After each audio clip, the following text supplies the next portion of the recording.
Саламатсыздарбы, урматтуу депутаттар, урматтуу Санар Кожоевич, урматтуу Нурлан Тургунбекович, урматтуу депутаттар жана бүгүнкү жыйындын катышуучулары. Бүгүн Бишкек шаарында 2022 жылдын 3 ноябрында кол коюлган Кыргыз Республикасы менен Өзбекстан Республикасынын ортосундагы Кыргыз-Өзбек мамлекеттик чек арасынын айрым участоктору жөнүндө келишимди жана Кыргыз Республикасы Министрлер комитети менен Өзбекстан Республикасынын өкмөтүнүн ортосундагы Кемпирабад суу сактагычынын суу ресурстарын биргелешип башкаруу жөнүндө макулдашууну ратификациялоо тууралуу Кыргыз Республикасынын мыйзамдарынын долбоорлорун сиздердин карооңуздарга алып келип отурабыз. Бул мыйзамдардын долбоорлору Кыргыз Республикасынын Жогорку Кеңешинин тийиштүү комитеттеринде каралган жана жактырылган. Урматтуу Садыр Нуркожоевич, урматтуу Нурлан Тургунбекович, урматтуу депутаттар. Урматтуу депутаттар, уруксат берсеңиздер, кыскача маалымат берип кетсем, Кыргыз-Өзбек мамлекеттик чек арасынын жалпы узундугу 1472,182 километр аралыкты түзөт. Анын 1170,153 километр тилкеси 2017 жылдын 5 сентябрында Кыргыз Республикасы менен Өзбекстан Республикасынын ортосунда түзүлгөн келишимге ылайык бекитилген. Калган 302,129 километр чек ара тилкеси эки тараптын өкмөттүк делегацияларынын деңгээлинде макулдашылып жазылып бүттү. Сүйлөшүүлөрдүн жыйынтыгы менен Кыргыз Республикасынын пайдасына төмөнкү участкаларды калтырып жазууга жетиштик. Биринчи, Гавасай 12.849 гектар Өзбек ССР Кемпирабад сол жээк каналын курбагандыгы үчүн. Көксерек 105 гектар. Ал жерде кыргыз жарандары жашаган айылы менен кошо. Баястан 212 гектар. Уңгартоо 35 гектар. Уюлдук компаниялардын жана мамлекеттик телеканалдардын антенналары жайгашкан. Акташ 100 гектар. Карасуу шаарын кеңейтүү максатында жана саркынды сууларды тазалоочу жай куруу үчүн. Демаркация учурунда мурда 2017 жылдын 5 сентябрында жазылып, бекитилип кеткен Карабелес участогундагы 25 гектар жер аянтын Алабокор районунун Көксерек айылын калтырып жазуу, кайрадан калтырып жазууга жетиштик.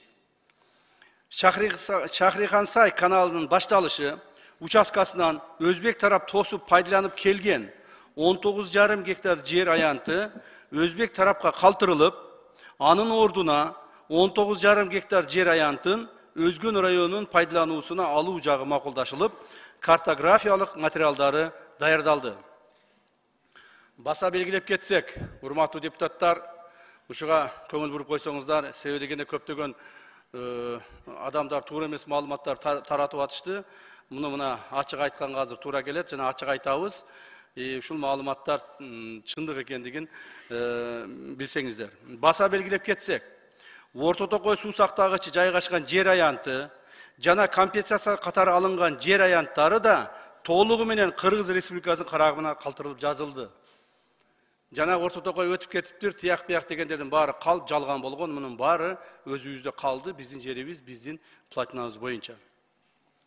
Эми Кемпирабад суу сактагычы жөнүндө маалымат бере кетсем, урматтуу депутаттар, Кыргыз ССРнин Министрлер Совети жана Өзбек ССРнин Министрлер Совети 1965 жылдын 11 декабрында номер 559/656 биргелешкен токтому менен Кемпирабад суу сактагычынын курулушуна байланыштуу айрым маселелер боюнча 1965 жылдын 23 сентябрындагы жана 12 ноябрындагы протоколдору бекиткен.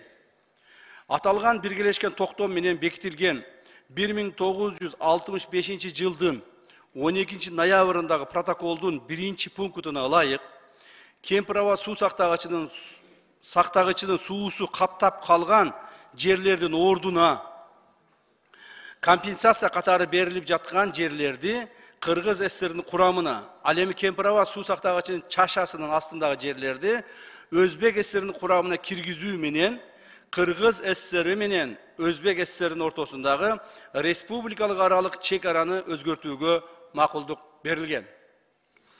Özbek SSR'nin Ministrler Совeti 1965 жылдын 15 dekabrында номер 659 токтому менен Кемпирова суу сактагычынын курулушуна байланыштуу Кыргыз ССРине компенсация катары, жер компенсациясы катары Андижан облусунан 2966 гектар, Фергана облусунан 1161 гектар жер аянттарын берген.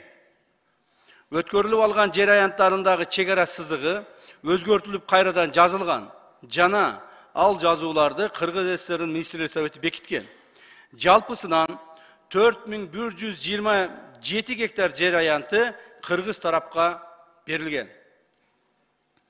Өз кезегинде Кемпирова суу сактагычын куруу үчүн Кыргыз ССР'нин Министрлер Советинин 1965 жылдын 22 октябрындагы номером 475 токтомуна ылайык Өзгөн жана Кара суу райондорунун аймагынан 5731 гектар жер аянты бөлүнүп берилген.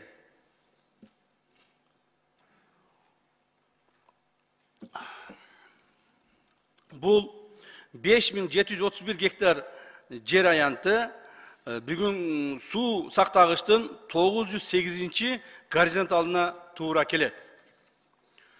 Суу сактагычтын көлөмүн 900 горизонталга түшүрүү менен чек-араны жазганда анын аянты 4485 гектарды түзөт. Натыйжада мурда суу басып калган 5731 гектардан 1246 гектар жер бошойт. Аны Кыргыз тарап айыл чарба багытында пайдаланса болот, жана бул жерлер 1246 гектар жер Кыргыз Республикасынын жер балансында калды. 4121 гектар жер аянты 1965 жылы компенсация катары алынган. Ошондуктан 900 горизонтал менен мамлекеттик чек-араны аныктоону эске алганда, Өзбек тараптан Кыргыз тарапка дагы 358 гектар жер берилбей калган. Кыргыз ССР'нин Министрлер Советинин 1973 жылдын 17 сентябрындагы номер 325-Б буйругу менен бекитилген Кыргыз ССР'нин менен Өзбек ССР'нин ортосуна жер жана суу маселелерин жөнгө салуу боюнча республикалык аралык кеңешменин протоколу бекитилген. Ал протоколдо Өзбек ССР Кемпирова суу сактагычын куруу үчүн ажыратып берилген жер аянттарын толугу менен компенсациялап берген деп жазылган. Бирок Кыргыз тарап акыркы сүйлөшүүлөрдүн жыйынтыгы менен ошол берилбей калган 358 гектардын ордуна 1000 гектар жерди Өзгөн жана Сузак райондоруна бөлүп берүү жөнүндө макулдашып, протокол менен бекитилип, картасы сызылып даярдалды. Жыйынтыгында компенсация болбой калган жер үчүн дээрлик 2,5 эсе көп жер алынып жатат. Тийиштүү адистер жерине барып, 900 горизонтал кайсыл жерден өтүшүн жергиликтүү бийлик өкүлдөрүнө жана жашоочуларга түшүндүрүп так көрсөтүп беришет. Кемпирова суу сактагычынын курулуусуна байланыштуу 1965 жылы компенсация катары төмөнкү жерлер алынган. Алабука районунун Көксерек жана 1-Май айыл аймактарынан 1307 гектар айдоо жана жайыт жерлер. Ошондой эле бул аймакта кыргыз жарандарынан турак үйлөрү бар 10 кожолук жана жер үлүштөрү жайгашкан. Экинчи, Аксы районунун Кербен шаарына жана Кашка суу айыл аймагына жалпы 571 гектар жер аянты. Бүгүнкү күндө ал жерлерде Кербен аэропорту жайгашкан 52 гектар, калкынын саны 275 адамды түзгөн Жетиген айылынын бир бөлүгү жайгашкан 15 гектар, ФАП, мечит жана балдар бакчасы, жарандардын жер үлүштөрү жайгашкан.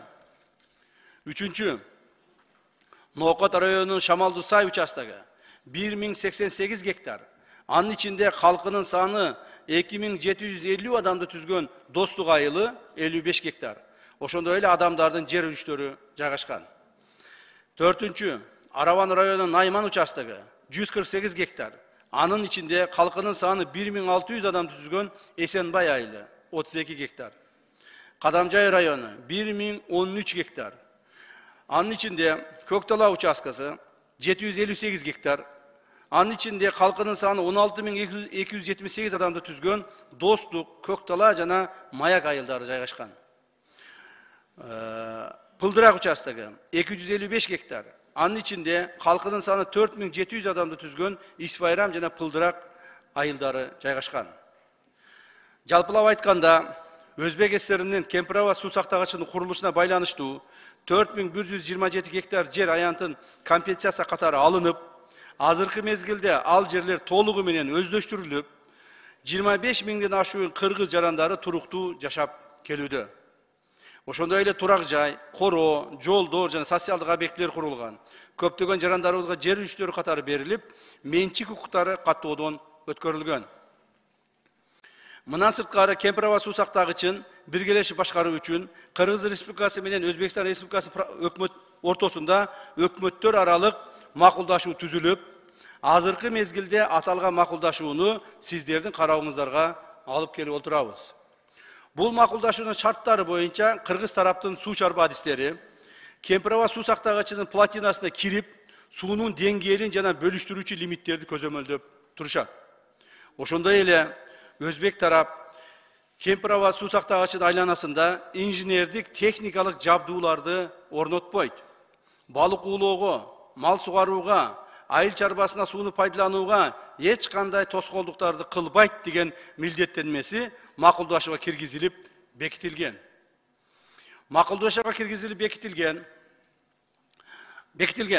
Жыйынтыгында алынган жерлер, урматтуу депутаттар, биринчи Гавасай 12849 гектар, экинчи Көксерек 105 гектар, үчүнчү Баястан 212 гектар, Уңгарто 35 гектар, Акташ 100 гектар, Карабелес 25 гектар, Өзгөн жана Сузак райондору үчүн 1000 гектар.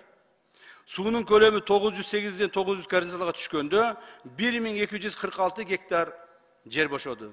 Жалпы 15500 гектар жер кыргыз тарапка өттү.